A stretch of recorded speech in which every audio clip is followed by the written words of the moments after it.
Кытайдын Sinopharm вакцинасын кимдер ала алат? Кыргызстандын 18 жаштан жогору атуулдары өз эрки менен эмделет. Вакцина кош бойлууларга, сасык тумоо менен ооруп жаткандарга жана кан басымы жогорулап кеткендерге сайылбайт. Орусиянын Спутник V вакцинасын 65 жаштан улуу адамдар алууда. Жүрөк, кан диабети, өпкө жана онкологиялык дартка чалдыккандар дарыгердин көрсөтмөсү менен алат. Спутник V вакцинасы Бишкектеги номер 2, 6, 7 үй бүлөлүк дарыгерлер борборунда сайылат. 22 апрелде анын 20 000 адамга ылайыкташкан дозасы Кыргызстанга келген.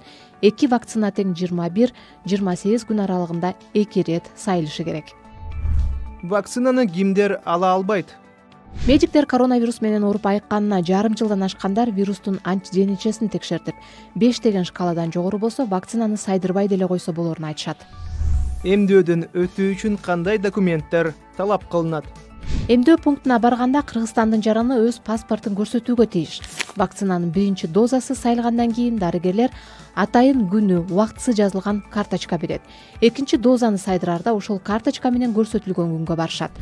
Эмдөөнүн алдында адамдын кан басымы текшерилип, кайсы бир дарыга аллергиясы барбы же жокпу сурамжылоо жүргүзүлөт.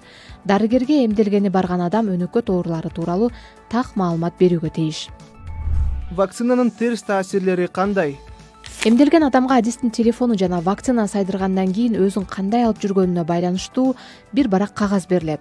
Азырынча Кыргызстандагы жарандарга сайылган Кытай жана Орус вакциналарынын терс таасири каттала элек, бирок дене табы көтөрүлүп, муун, булчуңдар ооруп, адамдын мурду бүтүшү мүмкүн. Мындай белгилер 3 күндүн ичинде өтүп кетет. Эмделген адамга COVID-19 вирусу кайра жугушу мүмкүнбү? Вакциналардын бардыгы коронавирустан каза болгондордун санын азайтуу максатында чыгарылып жатат. Эмделген адамга кайра вирус жугушу толук мүмкүн. Бирок Дүйнөлүк саламаттык сактоо уюму эмделген киши вирусту жугузса, жеңил формада ооруп айыгаарын билдирип, кандай болгон күндө да бет кап кийип аралыкты сактоону сунуштоодо. Вакциналардын курамында эмне бар? Кытай жана Орус вакцинасынын курамында SARS-CoV-2 вирусу же коронавирустун инактивдештирилген, жөнөкөй тил менен айтканда өлтүрүлгөн клеткалары бар. Спутник V вакцинасы кишинин инактивдештирилген аденовирусунан туруп, SARS-CoV-2 вирусунун S белогун тосуучу фрагменти бар.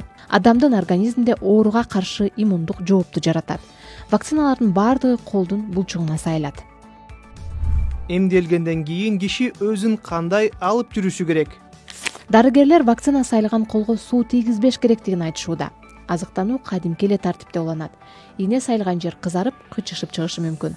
Бирок аны тырмап, жараатка айландырууга болбойт.